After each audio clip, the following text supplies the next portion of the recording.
Assalamualaikum warahmatullahi wabarakatuh.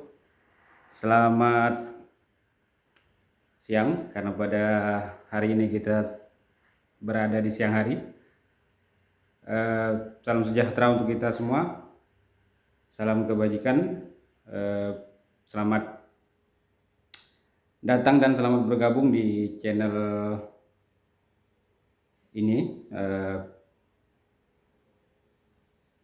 Pada hari ini, pada saat ini kita ingin sedikit membahas tentang sebuah organisasi kepala sekolah atau disingkat dengan MKKS, Musyawarah Kerja Kepala Sekolah.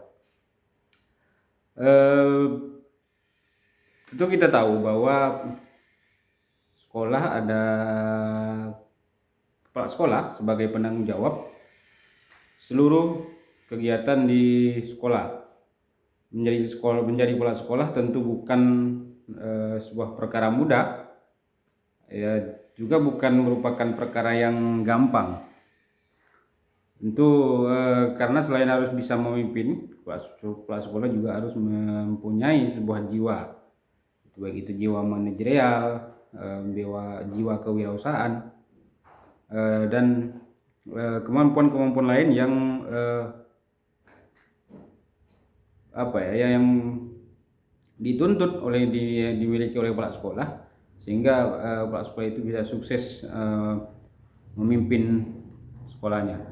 Baik, kita akan bahas dari pengertian MKKS sendiri, yaitu MKKS itu adalah Musyawarah Kerja Kepala Sekolah. Ini adalah sebuah organisasi tempat berkumpulnya kepala sekolah di tingkat SMP dan SMA.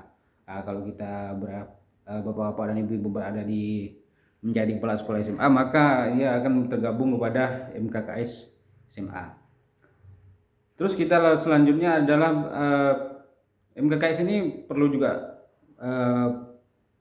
kawan-kawan sobat channel YouTube ini perlu juga diketahui bahwa MKKS ini adalah organisasi kepala sekolah. Jadi tentu semua organisasi pasti mempunyai tujuan. Nah, jadi kita akan bahas pertama tujuan dari MKKS. Jadi MKKS adalah sebuah wadah untuk meningkatkan peran kepala sekolah dalam penyelenggaraan pendidikan nasional. Tentu melalui hal-hal apa saja. Pertama itu adalah peningkatan dan pengembangan kompetensi seorang kepala sekolah. Jadi MKKS itu punya tujuan untuk mengembangkan kompetensi seorang kepala sekolah. Seperti yang dibahas di awal tadi bahwa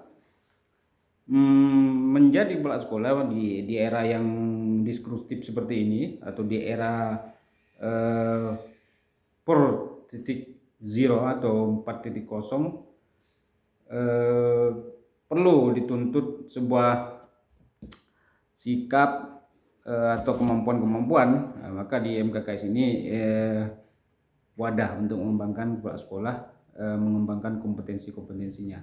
Yang selanjutnya adalah pelaksanaan pembinaan teknis, baik secara vertikal maupun horizontal. Maksud dari horizontal di sini adalah antara sesama kepala sekolah. Jadi MKKS ini adalah tempat pembinaan teknis beberapa kepala sekolah berkumpul, baik sekolah negeri maupun itu sekolah swasta. Selanjutnya adalah perbaikan kinerja kepala sekolah dalam implementasi dan cara berbagi permasalahan, berbagi pengalaman dan inovasi. Ya, kemajuan itu bisa dicapai. Contohnya di MKKS ini kan berbagai macam kepala sekolah berkumpul. Tentu kepala sekolah yang lain bisa sharing kepada kepala sekolah yang lainnya juga, sehingga timbul semangat atau gotong royong, sehingga ada yang maju itu bisa mentransfer ilmunya kepada sekolah-sekolah yang belum maju, sehingga bisa sama-sama maju. Itu juga kepala sekolah yang berprestasi memimpin sekolahnya bisa sharing, bisa berbagi pengalaman kepada sekolah-sekolah yang lain. Nah, ini salah satu tujuan mengapa MKKS itu ada, dan mengapa kepala sekolah itu harus tergabung kepada wadah atau organisasi yang bernama MKKS. Ini itu sobat atau sahabat semua yang menonton channel YouTube ini bisa kita tahu bahwa tujuan dari sebuah organisasi prasekolah yang bernama MKKS. Selanjutnya kita akan berbicara apa sih fungsi MKKS dan pertama adalah fungsi MKKS. Pertama, sebagai lagi-lagi ini sebagai organisasi prasekolah, pertama adalah fungsi MKKS adalah membina profesionalitas kepala sekolah untuk meningkatkan kompetensi kepribadian, manajerial, selanjutnya adalah kewirausahaan dan supervisi dan sosial. Nah, tadi seperti yang kita singgung di atas bahwa MKKS itu punya kepala sekolah terutama dituntut untuk mempunyai kompetensi. Nah, salah satu dari adalah kompetensi kepribadian, kompetensi manajerial, kewirausahaan, supervisi dan sosial.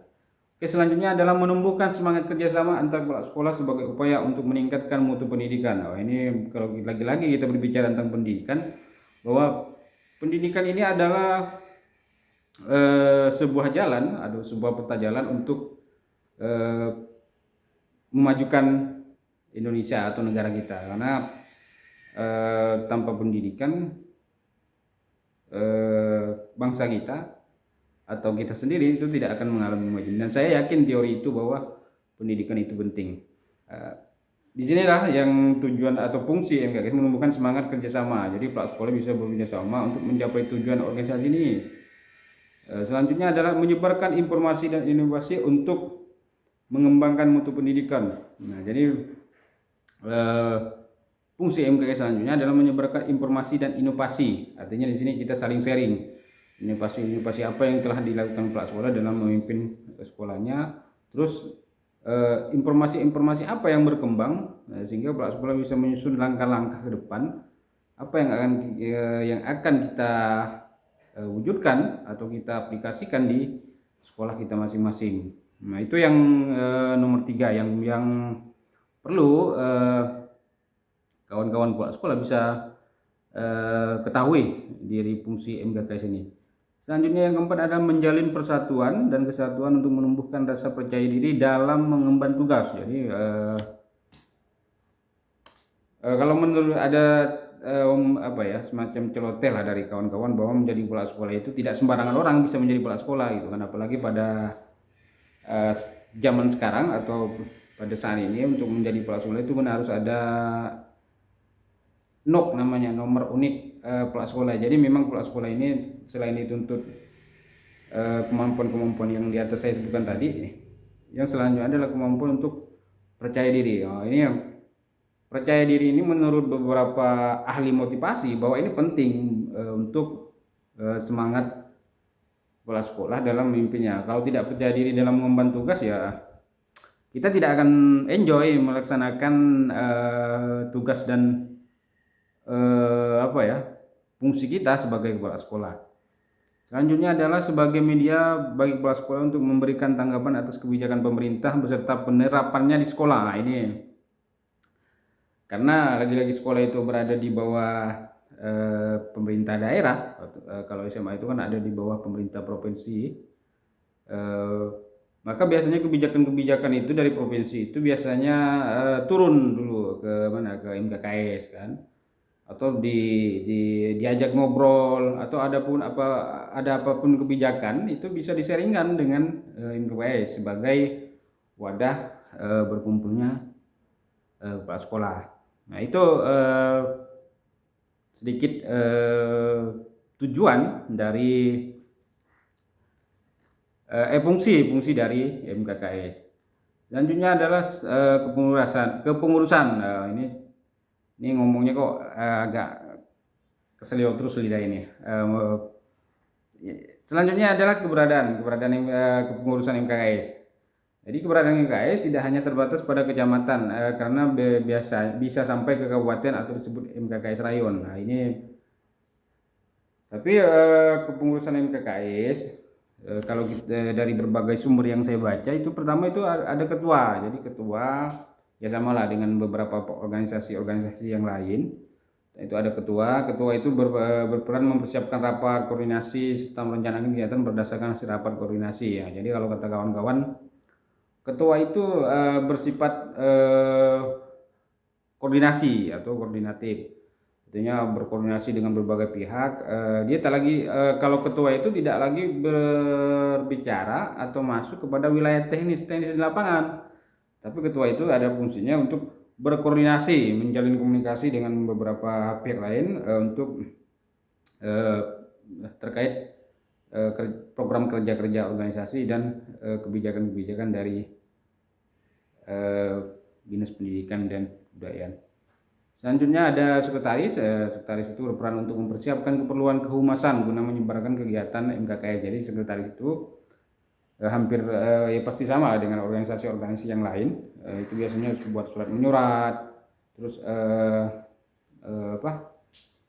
sistem pembukuan. Artinya kalau rumahnya rumah tangganya organisasi itu biasanya di sekretaris. Selanjutnya juga sama dengan organisasi yang lain, itu ada bendahara. Jadi bendahara itu juga berperan untuk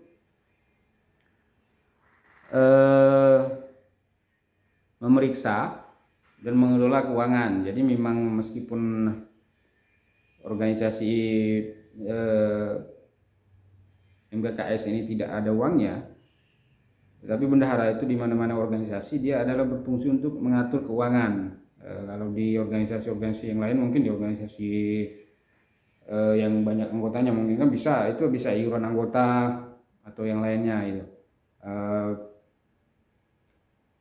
Bendahara inilah yang mengelola keuangan di sebuah organisasi ya. Kalau kita bendahara MKKS berarti itu mengelola keuangan MKKS. Dialah yang nanti yang akan mengelola keuangan yang didapat dari MKKS, bisa itu dari sumbangan anggota maupun dari pihak-pihak lain yang yang menyumbang, atau ada sumbangan dari lain yang bisa masuk selama itu tidak melanggar aturan ADRT, hukum, etika dan norma-norma agama dan yang lain. Itu biasanya dibolehkan, tergantung bagaimana kesepakatan anggota dan di dalam ADRT-nya. Mungkin itu yang kawan-kawan yang terkait kepengurusan ya. Nanti biasanya juga sama dengan organisasi yang lain. Ketua ini biasanya dibantu oleh ketua bidang. Jadi bisa nanti bidang publikasi atau nanti bidang-bidang bakat minat. Kalau organisasi yang lain begitu.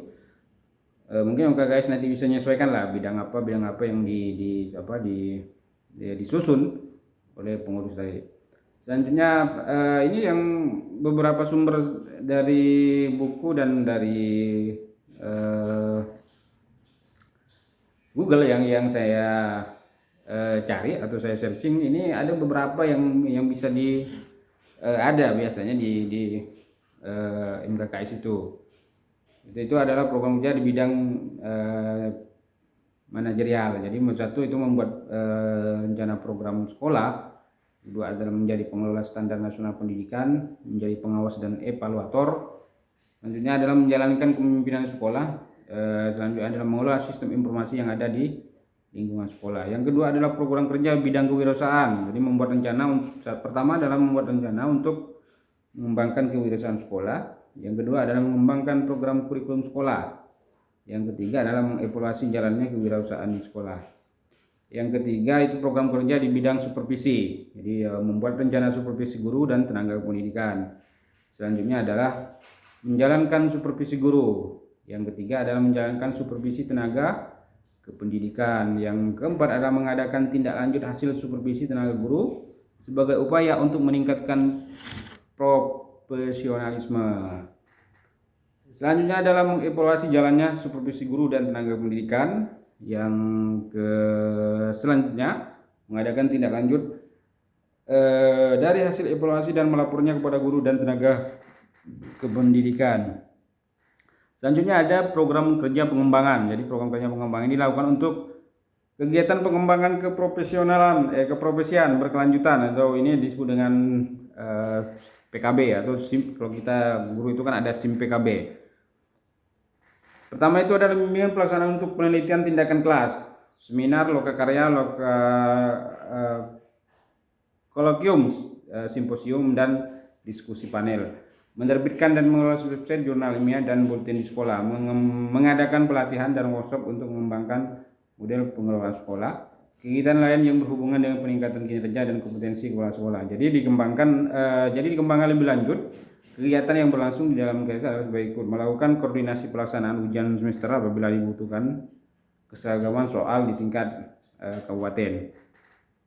Dan selanjutnya adalah bersinergi dengan Dinas Pendidikan untuk menentukan kalender akademik, misalnya lama waktu ujian, libur, dan sebagainya. Selanjutnya adalah mengembangkan jaringan agar kepala sekolah dan guru bisa memperoleh kegiatan beragam untuk meningkatkan profesionalitas guru, misalnya bekerja sama dengan pihak swasta untuk mendapatkan sponsor kegiatan, pelatihan, seminar, dan sebagainya. Selanjutnya adalah pusat informasi yang aktif memberikan pembaharuan tentang kebijakan pendidikan di tingkat kabupaten. Mungkin itu kawan-kawan yang bisa kita share dan bisa kita kaji pada kesempatan ini. Apa yang saya sampaikan tadi ini tentu saya ingin menyampaikan beberapa sumber yang menjadi referensi, yaitu adalah dari Wikipedia. Kedua adalah ada Kompasiana, yang selanjutnya adalah dari JDIH, Jaringan Informasi Hukum dari Jombang atau Pemkab Jombang. Mungkin itu yang bisa kita sampaikan atau bisa kita kaji pada kesempatan ini. Mudah-mudahan ini bisa memberi manfaat bagi kawan-kawan semua. Tentu kami berharap agar YouTube ini terus berkembang. Tentu tidak lupa kami berpesan di like, komen, share, and subscribe. Oke, itu yang bisa saya sampaikan. Kurang lebihnya mohon maaf. Jika ada yang mau didiskusikan bisa disampaikan di link komentar di bawah ini. Terima kasih. Selamat siang. Assalamualaikum warahmatullahi wabarakatuh.